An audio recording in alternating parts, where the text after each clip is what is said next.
새로운 스프. 대한체육회장이 국정농단 언급한 이유는 스브스 프리미엄에 실린 SBS 권정호 기자의 취재 파일입니다. 이기흥 대한체육회장이 최근 2차례나 문화체육관광부의 이른바 국정농단 세력을 언급했습니다. 대한체육회와 그 감독기관인 문체부의 갈등이 정점으로 치닫고 있는 시점에서 나온 발언이라서 더 파장은 더 커질 전망입니다. 대한체육회와 문체부는 지난해 10월 유인촌 장관 취임 이후 여러 사안을 놓고 끊임없이 마찰을 빚어왔습니다.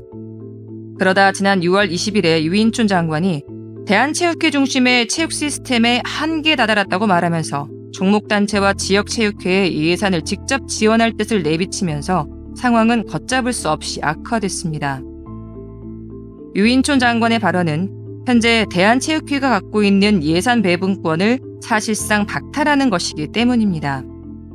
예산 배분권을 뺏길 경우 대한체육회는 그야말로 속빈강정 신세로 전락하며 자칫 존폐 위기까지 몰리게 됩니다. 대한체육회 측은 급소를 찔린 이기흥 회장은 물론 노조 그리고 경기단체 연합회까지 나서서 유인촌 장관을 거세게 성토했습니다.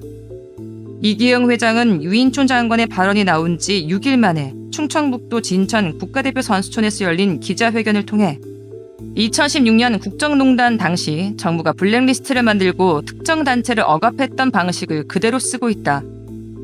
각 종목단체를 문체부가 직접 지원하는 건 국민체육진흥법에 정면으로 반한다며 강하게 반발했습니다. 유인촌 장관도 가만히 있지 않았습니다. 7월 2일에 열린 기자회견에서 지난 8년 동안 이기흥 체육회장이 마음대로 했지만 경기력은 계속 나빠졌다. 자기 마음대로 할 거라면 4,200억 원이란 엄청난 나라 돈을 받으면 안 된다. 국정농단 같은 국회에서 들을 만한 정치적 이야기를 체육인이 하는 건 좀 아닌 것 같다며 받아쳤습니다. 이 말을 들은 이기흥 회장은 이틀 뒤인 7월 4일 대한체육회 임시대의원 총회에서 문체부의 아픈 손가락을 다시 건드렸습니다. 2016년 국정농단 사태 때 대법원은 어떤 일을 관찰하기 위해 지속해 끊임없이 압박하는 것을 직권남용으로 판시했다며 국정농단 세력이 부활했다고 생각한다. 문화체육 인사들의 블랙리스트를 만든 사람들을 재조사해야 한다며 파리올림픽 이후 문제를 제기하겠다고 맞불을 놨습니다. 국정농단은 문체부가 가장 금기시하는 단어입니다. 지난 2016년 말과 2017년 초에 걸쳐 문체부는 사상 최악의 한 해를 겪었습니다.